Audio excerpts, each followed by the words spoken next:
cantidad de conflictos en los municipios conurbados en detrimento de los conflictos en el Distrito Federal y en el resto del Estado de México. Eso es interesante, lo que nos permite pensar, después, o sea, lo voy a hacer muy rápido, con lo cual el resto de la evidencia va a quedar descartada, van a tener que creerme. Lo que nos permitió pensar que los conflictos están dados por esta cuestión de avance de la mancha urbana.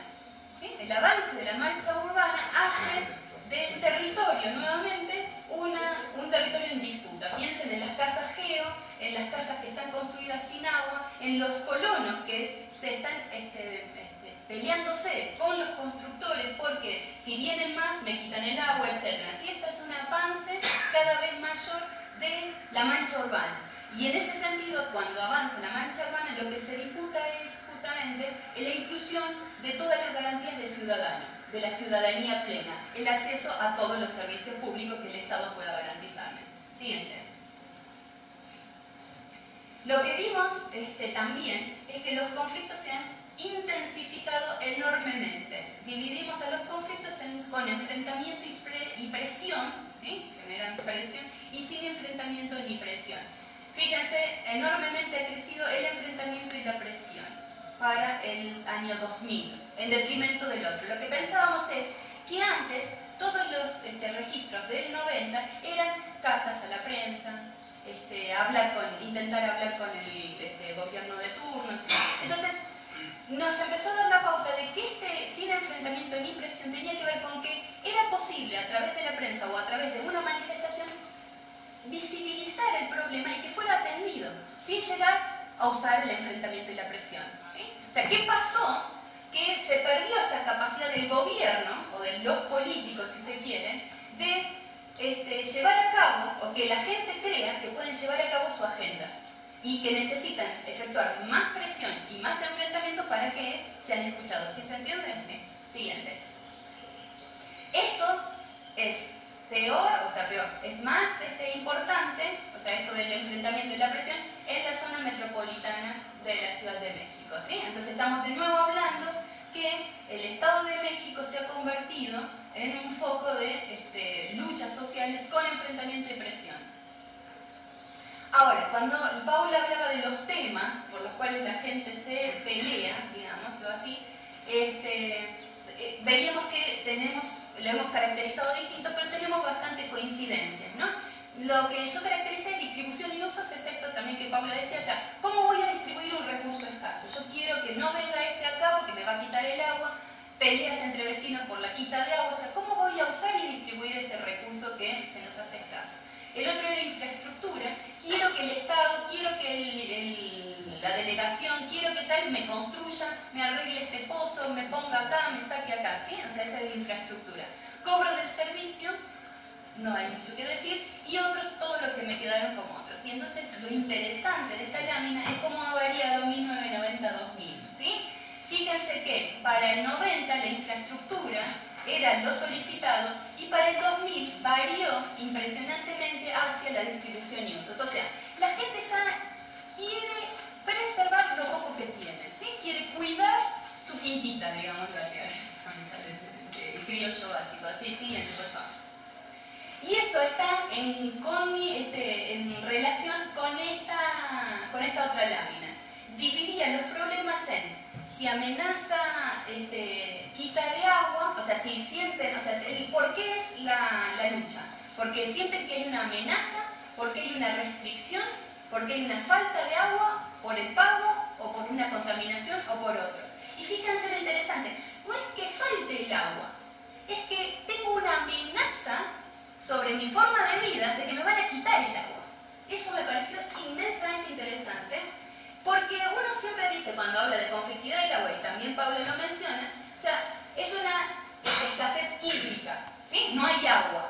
No es real, es una escasez social, es una escasez construida, producto de la distribución que hacemos de lo que todos tenemos, ¿sí? O sea, considerando la riqueza como una posesión total y universal, la riqueza, ¿por qué unos quieren más y otros menos? Y es la forma en que se distribuye esa riqueza total mundial, ¿sí? O sea, el agua, digamos, para hacer un paralelismo, el agua es exactamente lo mismo. El la que hay. Y la gente tiene conciencia cada vez más, el agua es lo que hay. Bien, bueno, que me den a mí también. Básicamente esa es la petición de la gente que dice amenaza de quita. O sea, este que viene aquí, esta otra persona, este otro, representa una amenaza para lo que yo hoy estoy viviendo y consumiendo. Me quedan pocos minutos, así que terminamos con esto. Entonces, fíjense, la amenaza de quita de agua tiene el 90% en políticas de distribución y uso. O sea, básicamente por la propia definición que yo les estaba haciendo a los conflictos, políticas de distribución tiene que ver con la amenaza de quita y no ya tanto la falta de agua. Siguiente. Por último, y esta creo que es la última que traje, las identidades en lucha han cambiado. Tenemos que la gente, las personas que están teniendo estos enfrentamientos, depresión, etc., sale a título individual. O sea, ya no más están bajo ninguna cuestión de corporación, ¿sí? Ni siquiera ciudadanas, ni nada. O sea, salen a título de colonia. Yo soy habitante, soy ciudadano de este lugar, soy habitante de esta colonia. Es a título individual. El tema de la organización es, obviamente tiene que estar organizado, pero es una mínima organización. Ya no dicen, soy representante o soy participante de tal o cual organización autónoma. ¿Sí? Y entonces, las acciones autónomas han dado lugar a las acciones más de a título individual y a las acciones corporativas y políticas que también comenzaron a tener énfasis debido, de nuevo, a que las empresas y el gobierno comenzaron a ser actores importantes en esta cuestión de presionar, sobre todo con el tema de pago del servicio, el corte del suministro, etcétera, etcétera. Hay muchas cuestiones que el Estado y las empresas comienzan a tener injerencia en el tema de la lucha. Yo me quedo hasta aquí. Mi conclusión sería, por ahora, tenía otras cosas para presentar, pero se me ha ido el tiempo.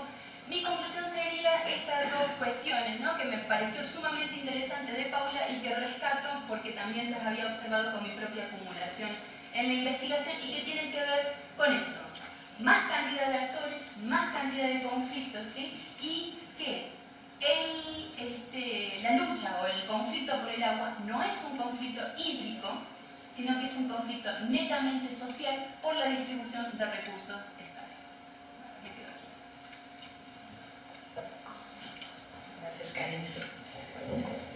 Bueno, en tercer lugar tenemos al doctor Antonio Azuela de la Cueva. Él es licenciado en Derecho por la Universidad Iberoamericana, maestro en Derecho por la Escuela de Derecho de la Universidad de Warwick en Inglaterra y doctor en Sociología por la Universidad Nacional Autónoma de México. El doctor Antonio Azuela fue jefe de la Oficina de Estudios Jurídicos en la Dirección General de Centros y Población de la Secretaría de Asentamientos Humanos y Obras Públicas. Ha sido asesor de gobiernos estatales y dependencias federales en materia de derecho urbanístico y ambiental y fue Procurador Federal de Protección al Ambiente en el Gobierno de México. Actualmente es investigador en el Instituto de Investigaciones Sociales de la UNAM y ha sido profesor visitante en la Universidad de Texas en Austin, en el Programa Nacional de Capacitación Tecnoeconómica de la UNAM, en el Instituto Internacional de Sociología Jurídica Oñati en el País Vasco, además en el Colegio